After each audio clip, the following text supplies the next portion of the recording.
It can become quite slick very quickly. Yeah, and it once could be a goes. matter of you go out to your car now, there's nothing, wait 30 minutes, Right. you could start to see that glaze. It develops really quickly when it does. You have to get those conditions like exactly right. The Right. pavement temperatures have to drop below freezing. You get that drizzle, which we're already starting to see across the area. I think we're only going to have to watch out for maybe a couple more hours, and then we should start to see conditions improve. So this morning, again, use your common sense when it comes to driving in any ice or snow, slow down. Are you talking to me? Are you talking to me specifically?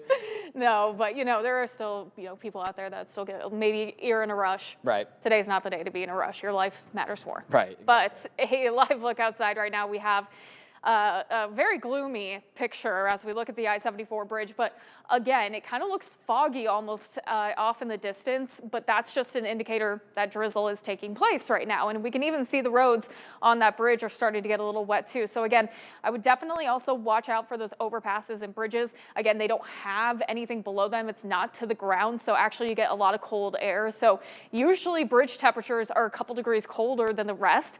And so that's why we always say overpasses and bridges can get slick a little quicker in these conditions. So luckily, we have been seeing some road treatments. I definitely saw a lot of salt being laid down over the past couple of days. So main roads should be fairly okay. It's those side roads. And again, like sidewalks when you're walking to your car, that can become the more of the hazard. 30 degrees right now in Davenport. And again, live radar has been basically the same so far this morning.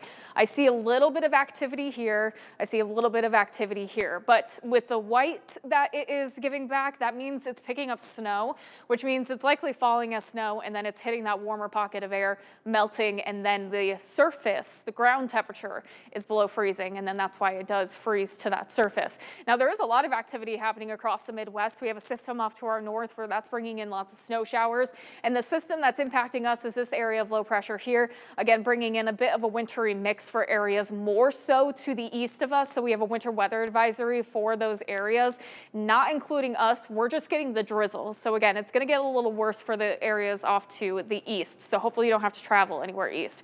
But we'll keep this weather impact alert in place until around 3 p.m. Again, I do think once we get into the afternoon hours, we'll really start to see those road conditions improve. But we'll give you until around 3 a.m. or 3 p.m., excuse me, especially when those temperatures should get above freezing, and then that will also help us out. So again, the big need for today is to drive with caution, give yourself those couple extra minutes. So again, Future Track keeps the precipitation in place at least through the morning. Once we get to the afternoon, I think most of it's going to shift off to our east, and then we're going to dry skies out. And still, as we get into the dry skies before we see the sun set, we should get those temperatures to go just above freezing. Again, that should help improve those roads a lot more. And then we do get pretty chilly going into tonight, though. So maybe some slick spots due to refreezing for tomorrow morning could be a potential as we drop down to the teens, and we stay pretty chilly into Sunday, highs in the low 30s, but we should see a mix of sun and clouds. If we can get some sunshine, that should help warm up at least the ground a bit more. Looking at the departure from normal, though, something I want to give you a heads up on is we do see quite a cool shock coming our way.